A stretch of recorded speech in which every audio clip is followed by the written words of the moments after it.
ಎಲ್ರಿಗೂ ನಮಸ್ಕಾರಗಳು. ಇವತ್ತು ನಾನು ಈ ಗಂಗೆ ಚ ಯಮುನೆ ಚ ಗೋದಾವರಿ ಸರಸ್ವತಿ ನರ್ಮದಾ ಸಿಂಧು ಕಾವೇರಿ ಜಲೇಸ್ಮಿನ್ ಸನ್ನಿಧಿಂ ಕುರು ಅಂತ ಹೇಳ್ತೀವಲ್ಲ, ಅದು ಯಾವಾಗ ಹೇಳಿದ್ರೆ ಅದರಿಂದ ತೀರ್ಥ ಆಗಿ ನಮಗೆ ಅನುಕೂಲ ಆಗುತ್ತೆ ಅಂತ ಹೇಳ್ತೀನಿ. ಸ್ನಾನ ಮಾಡೋದಕ್ಕಿಂತ ಮುಂಚೆನೂ ಇದನ್ನು ಹೇಳಬಹುದು.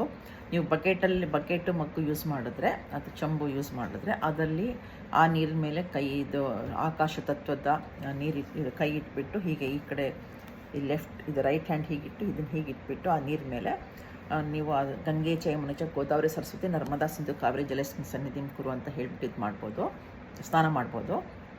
ಇಲ್ಲಾಂದರೆ ನಿಮ್ಮದು ಈ ಹ್ಯಾಂಡ್ ಶವರ್ ಎಲ್ಲ ಕಡೆ ಇರೋದ್ರಿಂದ ಹೀಗೆ ಈ ಜ್ಞಾನ ಮುದ್ರೆನ ಇರ್ತಾರೆ, ಹೀಗೆ ಅದನ್ನು ಸ್ವಲ್ಪ ಹೊಂಡ ಮಾಡಿದ್ರೆ ಇದನ್ನು ಶಂಖ ಮುದ್ರಣ ಅಂತ ಹೇಳ್ತಾರೆ. ಇದರಲ್ಲಿ ಹೊಂಡದಲ್ಲಿ ನೀರಿಟ್ಕೊಂಡು ಅದನ್ನು ಆ ಮಂತ್ರ ಹೇಳಿಬಿಟ್ಟು ಅದನ್ನು ತಲೆ ಮೇಲೆ ಇದೆಲ್ಲ ಪ್ರೋಕ್ಷಣೆ ಮಾಡಿಕೊಂಡು ಆಮೇಲೆ ಸ್ನಾನ ಮಾಡ್ಬೋದು.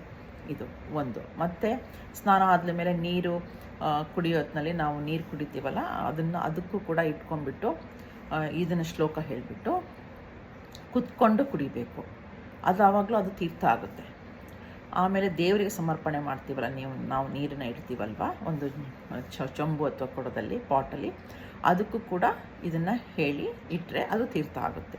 ಹೀಗೆ ನಾವು ಇದನ್ನು ಅಟ್ಲೀಸ್ಟ್ 3 ಸಲ ಹೇಳಿಬಿಟ್ಟು ಇದು ಮಾಡ್ಬೋದು. ಅಂದರೆ ಪ್ರತಿ ದಿವಸ ಅದನ್ನು ಮಾಡಿದ್ರೆ ನಮಗೆ ಬೇರೆ ಏನೋ ಮಾತಾಡೋದಕ್ಕಿಂತ ಇದನ್ನು ಹೇಳಿದ್ರೆ ಅದು ತೀರ್ಥನೂ ಆಗುತ್ತೆ. ನಾವು ತೀರ್ಥ ಕುಡ್ದಂಗೂ ಆಗುತ್ತೆ. ಎಲ್ಲ ನದಿಗಳನ್ನು ಸಂಗಮ ಆಗಿ ನಾವು ಅದು ಕುಡಿತೀವಂತನೂ ಆಗುತ್ತೆ. ಧನ್ಯವಾದಗಳು.